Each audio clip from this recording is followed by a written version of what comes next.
Last night, the Toronto Raptors lost their second game in a row, this time losing to the Miami Heat in a game that saw Kyle Lowry return and light it up, but Pascal Siakam getting benched in the fourth quarter. So, what else went into this loss for the Raptors? Let's get into it.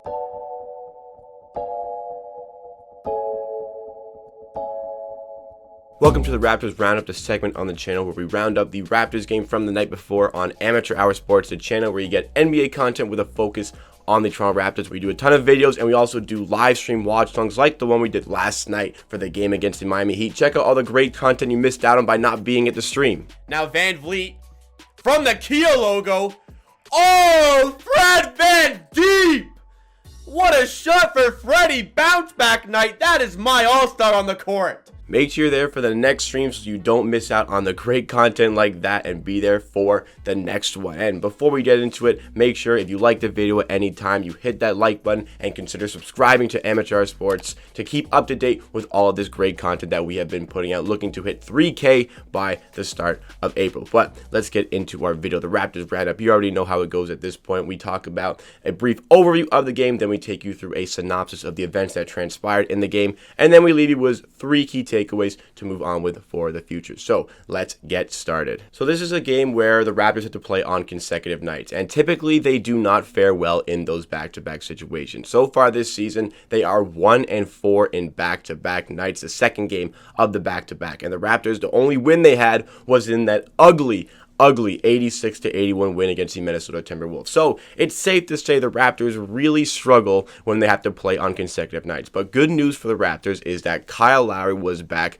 for this game, and not a lot of notable injuries, if any, for the Raptors here. Mostly if everybody was healthy and Norman Powell was still in the starting lineup. The Raptors go with small ball again here, no surprises, with Lowry, Van Vliet, Powell, OG, and Siakam, but against a Miami Heat team who really only have the proper big in Bam Adebayo, who is, still a little bit undersized for his position, the small ball was going to work well against the Miami Heat. So the game looked like it would be an exciting game for both teams. Now let's get into our synopsis of the game. In the first quarter, it was clear that this was Kyle Lowry's game. In his return, he was knocking down shots at will. He was being aggressive. He was getting to the paint, making things happen. The only problem with that was not a lot of other people were following along with that. Fred Van Vliet had himself a pretty good first quarter as well. I believe he was 3 for 4 from the field early on in the game, but Kyle Lowry was the man who was running the show. But the Miami Heat were also putting up some points. Duncan Robinson was freeing himself up for some three-pointers early on, and Miami were getting some looks down low, playing good basketball. And honestly, it was an even game. There wasn't much to separate either of these teams in the first quarter. But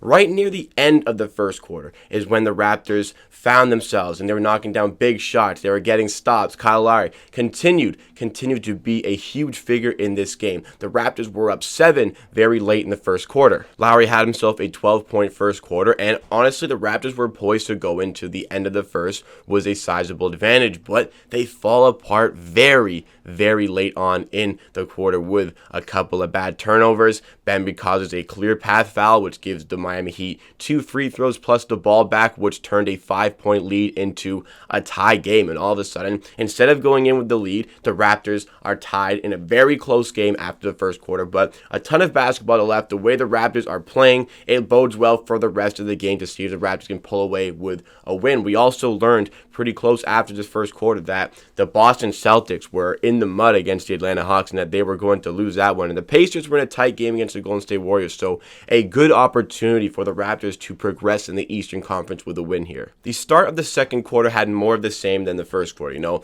It's just a few guys contributing. The Raptors were in a close game. Miami was just maintaining the pace, and it was a close game. Not much to separate either team, but some performances that stuck out for the wrong reasons here with that. Pascal Siakam really wasn't playing well. Only had 5 points throughout the entire game. Only had 1 field goal throughout the entire game, and he was struggling early on, and it's probably clear to see that the Raptors are tired. They played 5 games inside 7 days. This is another situation where they're playing on back-to-back nights, and Pascal Siakam was really feeling that from back-to-back nights because he was unable to be aggressive getting to the paint, and when he wasn't making good shot selections. It was just upsetting to see Siakam like that. But coming into this game, in 4 of the last 5 games, Pascal Siakam had put up 22 or more points, so this is just a one-off this is just a bump in the road, but Siakam definitely struggled here, and his presence would have definitely helped the Raptors over the course of this game. But midway through the second quarter, Miami really started to take over proceedings. They started to hit a ton of shots, but mainly it is because Miami began to employ the zone defense. The zone defense that has been a bit of a bane of the existence of the Raptors recently when they come up against the Miami Heat. They were forcing us to shoot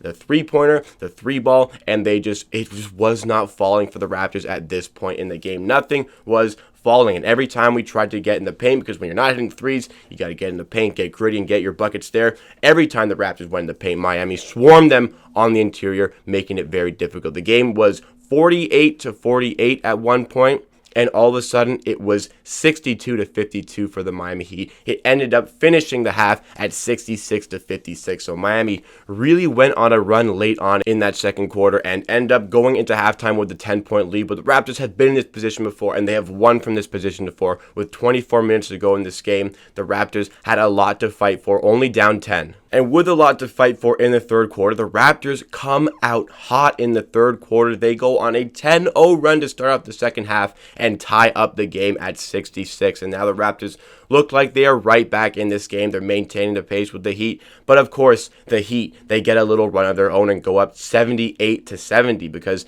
they got guys hitting big shots. And there are a lot of guys contributing to this Miami Heat team. Andre Iguodala, who is a pretty poor three-point shooter at this point in his career, went 4 for 5 from 3 in this game, seemingly could not miss. Gabe Vincent, another player who was hitting a ton of threes, along with of course, Duncan Robinson. Jimmy Butler as well shoots under 20% from 3, but in this one, of course, against the Raptors, who allow so many guys to have great three-point shooting nights, Jimmy Butler goes 3 for 4 from 3 in this game. And this game wasn't as if the Raptors were playing poorly. They were playing quite well. Their shooting percentages were great. They were in the high 40s for both field goal percentage and three-point field goal percentage. Now, Miami were also in and around that for their shooting percentages as well, but the Raptors were playing fine. The things that were killing them were some mistakes on turning the ball over, allowing a ton of points off turnovers. Miami Heat, I believe, had over 20 points off of our turnovers in this game. The Raptors turned the ball over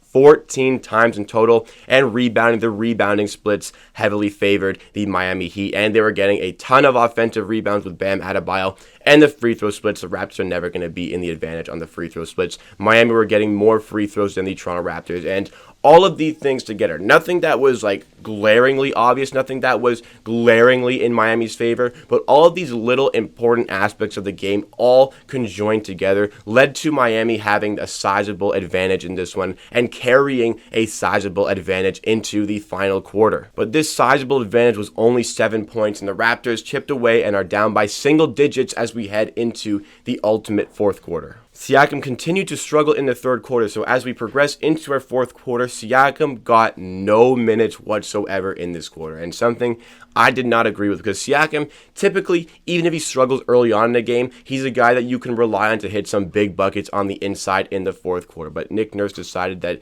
he was not going to play in the fourth quarter. It may have had something to do with late on in the second quarter where Siakam only had 1 foul, but within a minute of play, racked up 3 fouls to put him on 4 personal fouls in the first half.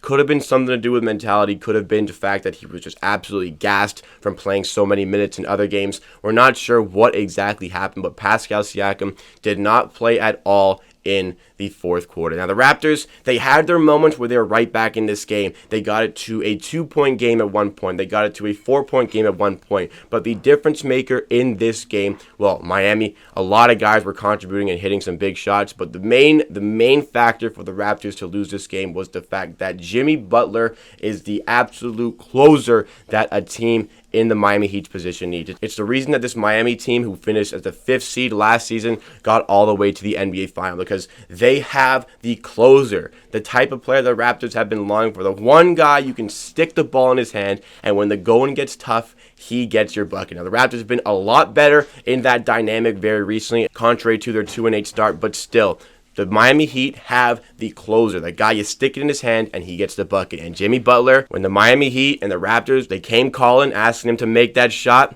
Jimmy Butler hit those big shots that kept Miami at that 7-point advantage. And the Raptors fought until the very end, but just could not quite get tied, could not quite get in the lead. Miami hit the shots they needed to, and for that reason, Miami end up winning this game. It is a shame the way this game ended because the Raptors honestly had a good game, but a lot of little things all conjoined together, like the free throw splits, the offensive rebounding for Bam, the opposition points on turnovers, all of these little things conjoined together gives the Miami Heat the win. The Raptors just needed that extra little bit of sharpness in the consecutive nights, but they just could not find it, and the Miami Heat win this game. Now let's get into our 3 takeaways of the game. The first key takeaway is that Kyle Lowry is back in the lineup, and there is no way you can tell me the Raptors are a better team when Kyle Lowry doesn't play. Sure, the record is there. In the last 17 games, they are 16-1 when Kyle Lowry doesn't play, but the game that Kyle Lowry had in this one, like, clearly the Raptors do need him, and even if you're trying to tell me the Raptors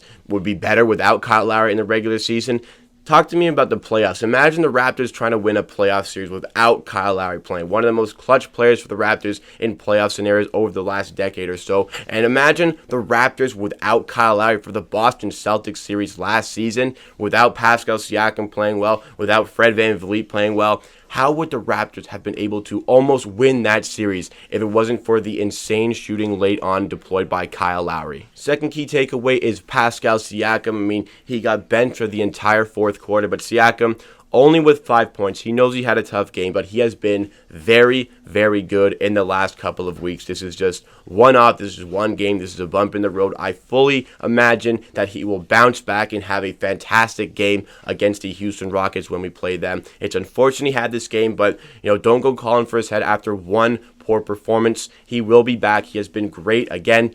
Coming into this game, in 4 of the last 5 games, he had 22 or more points. So Siakam is back. He just had a tough night here. He will bounce back. He will be better again. The third key takeaway is that the Raptors do not know how to win back-to-back consecutive nights, because the Raptors, they're 1-5 when they play on consecutive nights, the second game of a back-to-back, because they really run their starters thin. Like Siakam was completely gassed for this one. I mean, a lot of Raptors were completely gassed late on in this game, and they could not contribute to proper winning basketball. The bench needs to be stretched out a little bit more. I think it was stretched out more in this game by Nick Nurse using a lot of Patrick McCaw. Would have liked to have seen more Yuta Watanabe in this one, and only saw Terrence Davis very late on in this game. But happy to see a bit of Matt Johns, but I think the Raptors need to use their bench a little bit more to eliminate all this fatigue, and they just got to figure out how they're going to win on consecutive nights. Every team in the NBA has to do it. The Raptors are going to have to do more of it as we go through this season. You got to figure out how to win on the back-to-back nights. So that wraps up this video. Let me know all of your thoughts and opinions about this game. Did you agree with me? Did you disagree with me? Let me know all of the thoughts